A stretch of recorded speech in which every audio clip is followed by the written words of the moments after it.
Welcome back to One on One with Mr. U. Of course, I'm your host, Mr. U. If you're watching us for the very first time, in the upper right-hand corner of the screen, the QR code, grab that. So you can see all of our episodes of One on One with Mr. U, or our interview people around the world that have been compelling, like this was definitely going to be. So check it out, please. If you're listening to us on Apple Podcasts, Spotify, iHeartRadio, Pandora, however you're hearing us, thank you for jumping into Apple Podcasts. Leave us a 5-star review. Let us know the show resonates with you and all your people. And drop a comment. Let us know how you love the show. And, of course, download and follow all of our shows and episodes on our brand from all of our 3 shows. So thanks again for tuning in studio with us today. Successful entrepreneur, award-winning international speaker, leadership mentor, life coach, Renaissance man, author of the Victory Framework, Philip Brittain's in the house, man. Philip, how are you, brother? Good to see you, man. Great, man. Mr. U, how are you this morning? Fantastic, man. It's been a wild day already, but guess what? We're still in the throes of some more day left, so we're going to go ahead and get through this, man. But thanks for jumping in here, man. I want to get into our convo. We know each other through some networking communities that we're a part of, and we're growing in friendship, and we know a lot about each other right now, but I want to introduce you to the world. So give you a chance to kind of get out there. But I want to bounce around to a lot of things I want to ask you about. So it's going to be fun because it's not going to be any order. Like that, when I'm not sure it really is order. I'm kind of have just thoughts and I just bring them out. But you got some interesting thoughts on leadership experts. I want to hear your thoughts on those. I know you call them so-called leadership experts. Why do you call them so-called experts? What is it that you have seen that's giving you the impression that, you know what, perhaps you probably shouldn't follow these people? What have you been seeing? Share that with us. Oh, man. That's an interesting question. Glad to be here, man. I look at there's a lot of leadership experts, use the term loosely, but a lot of the books and stuff that they write are loosely theoretical. A lot of it's just, keyboard warrior stuff. They write their books and it sounds good until you put it into practice and actually understand human nature. And when you go back to the good book, that actually gives us the right stuff to look at, the foundational principles that are the basis for all real leadership. And if you look at all the great leadership experts, when you boil it all down, they really have the basics handled. The foundational principles are the same across all the greats. And I think that's one of the reasons why you can see who the great ones are and who the great ones aren't. A lot of them try the mindset hacks and quick fixes and all kinds of working with the subconscious and all that's good. They're important. It's true. It's good stuff. It works. But if you don't have the foundational stuff fixed first, none of that stuff lasts. None of that stuff is unshakable. The slightest storm or any little hiccup and all that stuff just goes right out the window and you fall right back into human nature. So you have to take care of the core stuff first. I love that. And there's a reason why I asked that question right out of the gate, because a lot of people in areas where you and I walk together and they're full of these theories and quick fixes. And a lot of times they may be successful, which is somewhat disheartening that they're successful. But you're one of the best of folks, but it's like you're successful in, you're not even doing the work on yourself that's required before you decide to counsel somebody and coach somebody else. So we're in those kind of leadership coaching, counseling spaces, and it's just something we just see all the time. I think it was a quote by George Bernard Shaw that you were talking about. Do you remember the quote? Which one? The only man I know who the gist of that is the tailor is the only great one because he takes a new measure of the man every time he sees him. I love that. What was it? The only man I trust is my tailor because he takes a new measurement every time I see him. That's the gist of the quote. No, it's really good. And I love that because a lot of times people try to put their old measurements on us. try to get us to fit in things that don't fit. Like Things trying change, life to, happens. yeah, it's not going to work for us. I love that. But I want to hear a little bit about, if you can, let's go back to, I guess we can call it the beginning. What's one factor in your childhood that you believe helps make you the man that you are today? What's one thing that you would consider a factor or a big takeaway or a turning point, if you will, that makes you who you are today? Man, that's tough, because my whole childhood was marked with a number of incidents. I was the kid that everybody picked on, and my self-confidence, Wow. my self-esteem, my self-image, it was all in the toilet. I had zero self-image. Coming out of the gate, second grade, I was homeschooled until second grade. My second day of second grade, first time at a public school. And man, 8 years old, I'm still wet in the bed, went to school, stinking, just terrible. Oh, wow. And boom, the, the beatings began, the name calling, the bullying. And that killed me inside. You know, I had a great home life. I knew my parents loved me. I knew God loved me, but then I get to school and, all right, God, where are you here? Right. I'm running for my life. Or at least it felt like it, right? You're 8 years old. Everything seems bigger and grander. Feels good, yeah. You know, the world's coming to an end. So my whole childhood was marked with a struggle to find confidence, because I literally had none. And God made a lot of different things happen through the years. Some cool incidents happened in middle school that kind of propelled, and then, you know, I found theater, which I used as an escape, because oh, wow, okay, I could escape into that. I could be some other character. I didn't have to be me. Reinvent And yourself. it was awesome, because I was great at it, and I got all kinds of accolades, and I was great in the theater on stage, because I could take all that pain and hurt and sadness and just put it right into whatever character I was doing.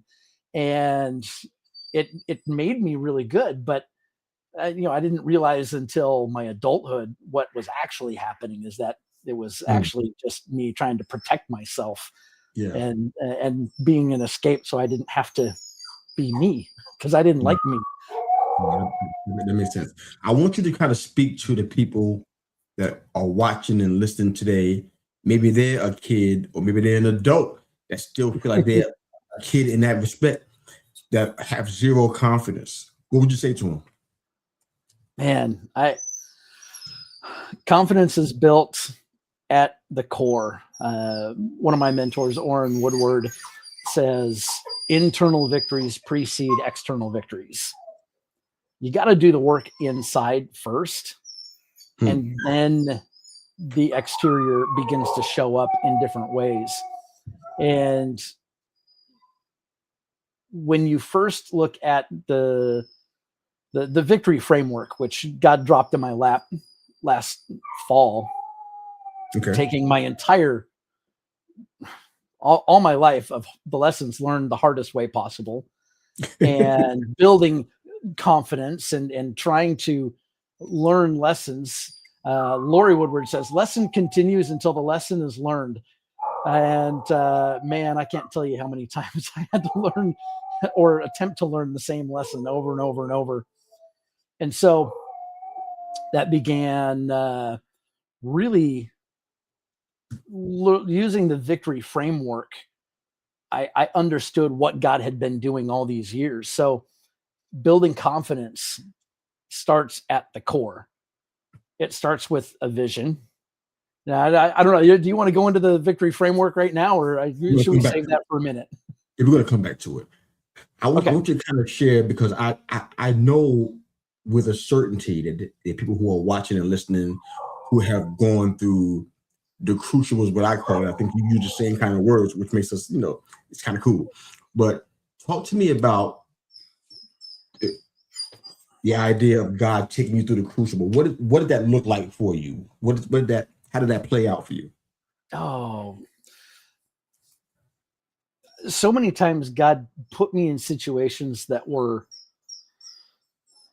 uncomfortable. Okay. Saying that loosely. I can't believe I'm about to tell this story. Seventh grade, halfway through my seventh grade year, I was first period English class, and there's a handful of the most popular girls in school, and I had this big crush on every one of them. Right? They're all Oh boy. right. They're not going to give me the time of day for nothing, right? Yeah. And somebody had introduced me to a Christian rap artist named Stephen Wiley, and he had an album called Wrap It Up, and I wore that cassette out front and back, and over the first half of my seventh grade year. And then I take the jacket to school. It unfolds and it's like 12 miles long. And I'm sitting there. I'm trying to write the lyrics out, and these girls surround my desk right before the bell rings. Hey, what are you doing? What are you doing? Hide it. Nothing. And yeah, you know how it is, right? Yeah. Zero confidence. I'm mortified. I'm starting to sweat. My palms are getting sweaty, and my heart's racing. I'm like, oh my gosh, what are these girls gonna do to me now?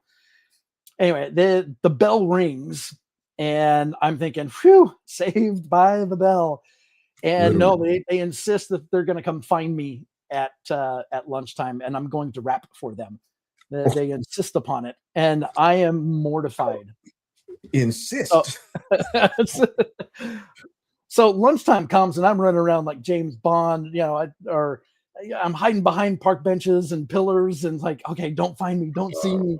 Brother. And they found me, obviously, Oh, and they corner me, and they insist, rap for me, rap for me. Oh my goodness! It was like God just did something to me in that moment. He put me in an uncomfortable position very. to influence people that I did not want to influence.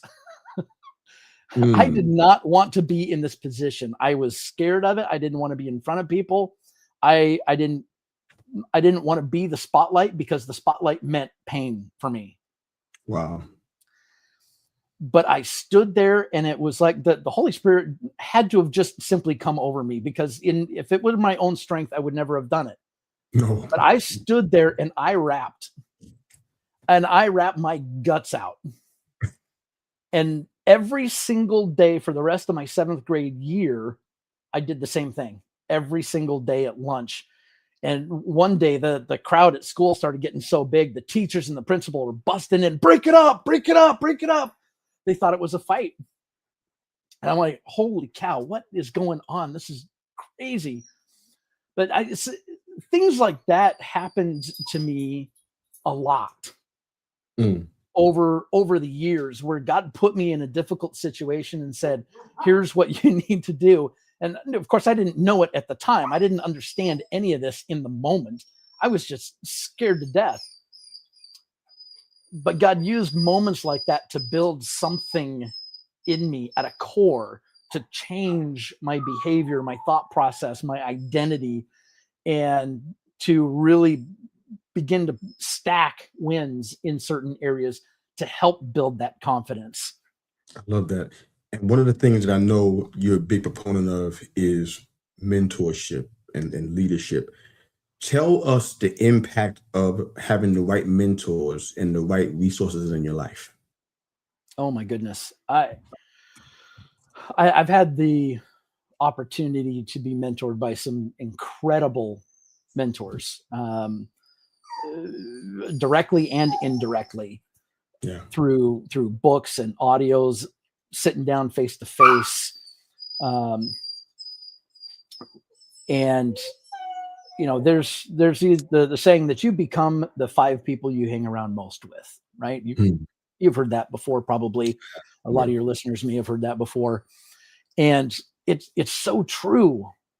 The word says that you are known by the company you keep.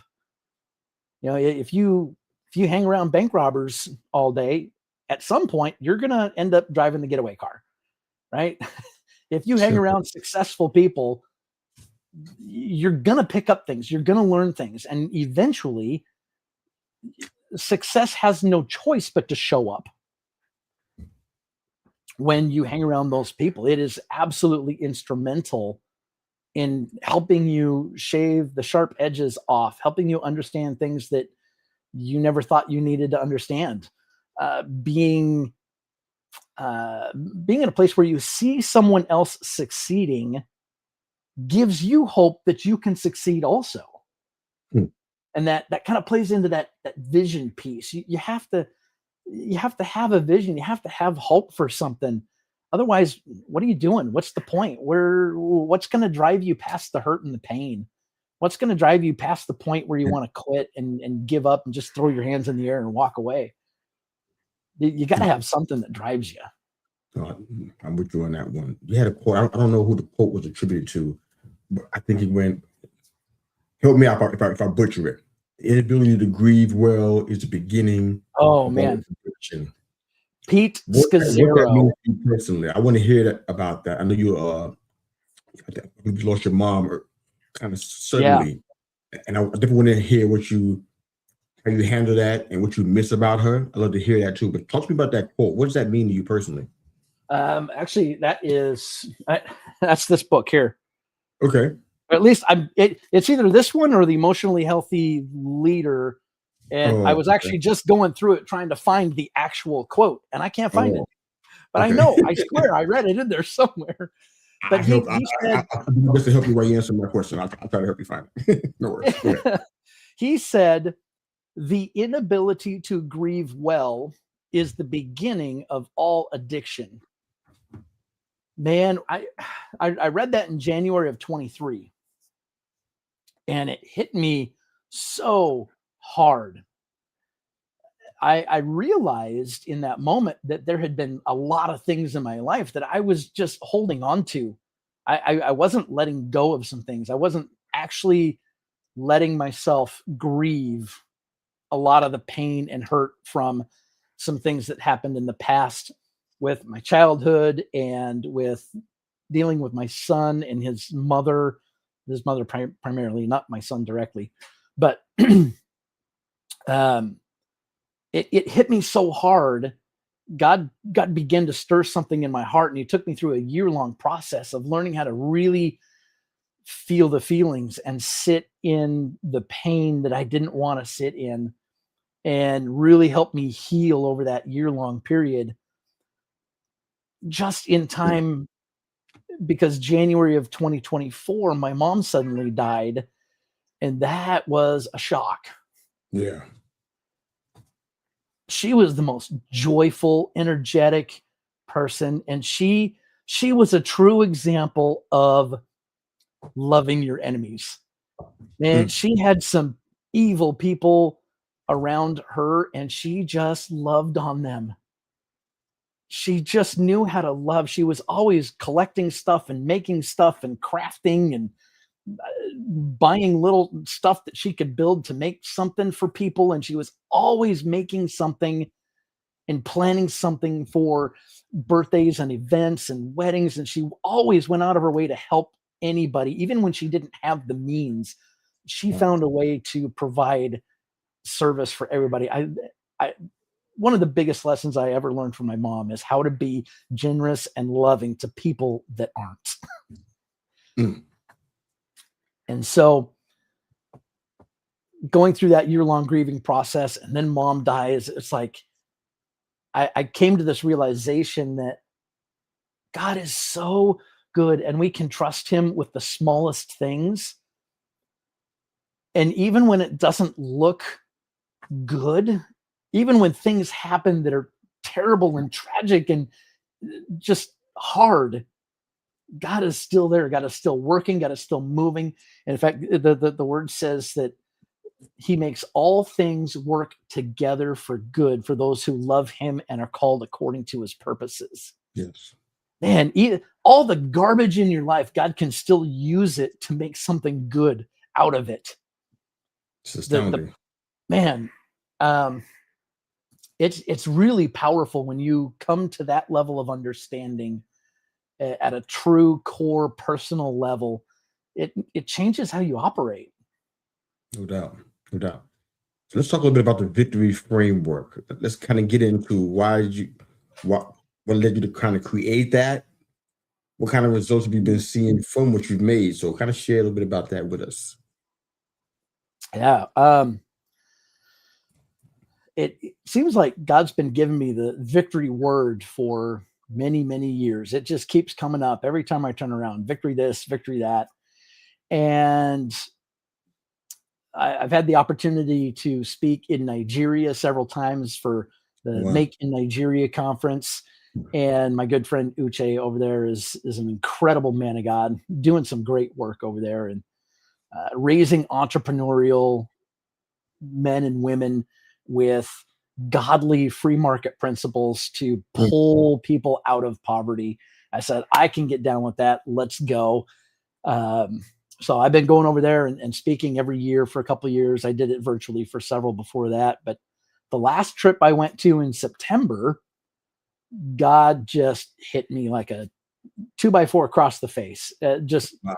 It was one of these moments. And he took my entire life of lessons learned the hard way, brought it all together under the last 15 years or so of leadership experience, and then just squished it all together into this victory framework and downloaded it into my spirit. And I'm writing feverishly, just trying to keep up. And it was like a light switch. Like, oh my goodness, you've been trying to tell me all this my entire life. And now it all comes together. Boom, victory framework. And I came home in September, and it was pretty much the moment where God said, look, I did not call you to wear a tool belt for the rest of your life. I called you to speak. Go. Oh, okay. Guess I'm shutting down my construction company and going all in terms of sharing the victory framework and doing what I've been doing part-time, but making it full-time. So now I'm speaking, I'm training, I'm doing events here locally. I'm traveling all over the place. I've got 3 different events that I'm doing here just in the next 2 weeks. Virtually, I've got one in Vegas. I'm going to Memphis. This is amazing what God is doing. I'm so proud of you, by the way. Simply because I said, okay, Lord, yes, let's go. This is terrifying and exciting all in the same breath. And okay, Lord, I'm going to take this step, and I pray there's something solid as my foot comes down. It's all up to you, God. I'll do what you ask me to do, and you got to do everything else I can't do. Got it. The reason why I asked you that first question about leadership experts and your thoughts on it, because of the question I'm going to ask you next. I'm ask you that, we're going to move into something a little bit deeper. But people have come on this show and other shows, of course. It's not a unique thing in the podcasting world, but people come on when they have these frameworks like this. They have these tools, these resources, and for some reason, it's something that they say is important to them. It's come out of them, is what they kind of describe, but it doesn't change them. Give me one way that you can describe that the victory framework has changed who you are as a person, how you approach things, how you live, how you think. Everything has been one lesson after another in learning how to the T for trust, for instance, dovetails into character. Learning that, hey, I actually need to work on my character because my character was not great for a long time. And building my character built into learning how to trust myself, which naturally produces a level of confidence that you can't get anywhere else. If your character's crap, then you're not going to have true confidence. And if you've got some success, it won't last, because if your character's not right, you will be found out. Oh, absolutely. It's not going to last. Building trust with others is a foundational piece of that character piece. Learning how to trust others when you've been hurt and it's hard to trust people. Man, when you know that you can build trust with others, again, that produces confidence that you can't get anywhere else. And the other part of T is trusting God. When you know you can trust God to do what God said he was going to do, when you you can trust God in moving forward. I'll work like it depends on me, and I'll pray like it depends on God, because both are required. And I know I can trust God. I can go anywhere, I can do anything, and I know God will handle it. I'll do everything I can, and God will take care of the rest. It produces a level of confidence internally, deep down at a core level, that you can't fake. You can't you can't build it. You can't manufacture it. It's just there. I love it. I love it. All right. So I got a few more questions, and we can go ahead and close the show out for today. So All right, let's do it. Here's the first of those. You got a beautiful wife, your kids. You got Leia in the background back there barking and squealing. She's been whining. You got all these expanding stages that's happening for you. Doors are being opened for you. How does Philip want to be remembered at the end of the day? I want to be remembered as somebody who wasn't afraid to do what God said. I like it. Next question. What's your BHAG? Your big, hairy, audacious goal? What's that big mountain that if you don't do anything else, you want to get to the summit of this? What's that BHAG for you? I've had a reoccurring dream since I was very, very little, and I never understood it until recent years. And that is every few years I would have the dream, and then I'd forget about it, and years later I'd have the dream again. And that is I'm standing on a stage in front of a coliseum of 100,000 people or more. And I'm preaching God's word, or speaking of something, but I can see it clearly, is that I'm on stage and the stadium is full, packed to the gills, being broadcast. I don't know what that message is yet, but I have a feeling it could be this victory framework, because I know that people struggle with confidence just like I did. I still do. I don't have it all figured out. I'm not all that in a bag of chips. I'm just a guy who said, yes, Lord. Got it. And I'll continue to say yes. Yeah, I'm excited to see what you're going to be doing in Las Vegas. I don't think I'd be able to join you. It doesn't look that way, but I'm excited to hear what you're going to be bringing out, if I can. Should be a lot of fun. Yeah, I believe that. Last question is going to be a bit of a tough one. I want you to think about it a little bit, because people, they talk about, all the things they want to do and all they want to accomplish, and a lot of times they want the spoils without the investment. For you, if nothing changes in the next year, that means in 2026, nothing changes from where it is right now. It's exactly where it is. What describe for us the cost to you, not just personally, but also spiritually? What's the cost if you don't do anything and employ any more change, no more growth, no more discipline, no more healthy habits? Everything stays as it is currently right now. What does that cost you personally and spiritually? It's a great question. I like that. If nothing changes, everything stays the same, there's a principle that says, if you're not ripening, you're rotting. If nothing changes, by default, atrophy sets in. So if nothing changes, I'm actually going backwards. And that's not acceptable to me. What does backwards represent? Name a few things that would indicate that you are backwards. falling back into addictive behaviors, Okay. isolation, a lack of clarity, becoming undisciplined, things pile up. You don't take care of the things that need to be taken care of. Um, Mm.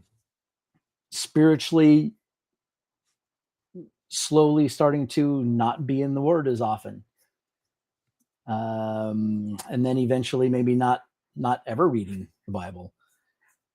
That's not Wow. acceptable. Absolutely not. It's a Boy, lot. the more I think about it, the more I could come up with. But the Yeah. reality is that if you're not growing, you're going backwards. Absolutely. So I always want to be in a state that I'm trying to be better in the next hour than I was the last hour, better today than I was yesterday, better next month than I was this month. And even if that's, hey, I'm just going to pick one category. Hey, I just want to be a better husband tomorrow than I was today. Yeah, I that's just want excellent. to be more present with my kids tomorrow than I was last week. Right? One category. Let me just improve in one category, whatever that is. I love that. I love Always be improving. that. So in the next 120 seconds, I'm going to give you a chance to speak to the people, the viewers and the listeners, and share what's on your heart within that 1 or 2 minutes. And then I give you an opportunity to kind of let everybody know how they can find your work and how they can reach out to you. Go ahead. Awesome. And I just, I encourage you, if you're struggling with confidence, if your self-worth and your self-image is poor, there's some really great tools to use to begin to make that change. It's a process. It doesn't happen overnight. I can't do it for you. You have to do the hard work, but I can help guide through that process, through the victory framework. And that's what I'm called to do. I just want to help people build more confidence, get closer to God, and understand what their calling is so that they can go influence other people and change lives. And it's all for God's kingdom, his glory, his righteousness. And I'm not that special. God's just said, "Hey, will you go?" And I said, "Yes." That's really as simple as it is. I've learned some things and I can teach you what I've learned. And there's things that I don't know and I can't teach you those. But I'm on a mission to help people build confidence and get closer to God. So if you're struggling with confidence, find me. All right. How can they find you? I'm all over Facebook, Instagram, YouTube, pretty much all the socials at the Philip Brittain, Philip with one L, Brittain with two T's. And then the website is hopefully live this week, philipbrittain.com. It's getting a massive overhaul. And then iwantvictory.com will be the events and info for the Victory Training Network, which is newly launched. All right. Congratulations on all the successes, man. The entrepreneur, award-winning international speaker, leadership mentor, life coach, author of the Victory Framework, and like I said before, just a full-out renaissance man. And he does public speaking as well. So, Philip Brittain's in the house, man. Brother, thank you for being here. Thanks for being my friend. Man. Thank you for having me. Being a part of this show, man. I appreciate you. You too. And if you guys are watching and listening for the very first time, of course, in the right-hand corner of the screen, the QR code, you can grab that to catch shows and episodes and interviews like this one.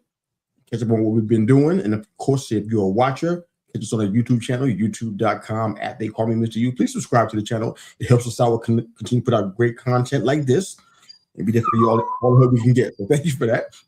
Of course, if you're listening, Apple Podcasts is the place to be. Drop a 5-star review there of this show, of this discussion with Philip and myself, and any shows we've done in the past. Let us know how it resonates with you, and we just Appreciate you guys for being a part of this effort, this journey, this mission. You're a big part of it. That's Philip. I'm Mr. U. We're out here having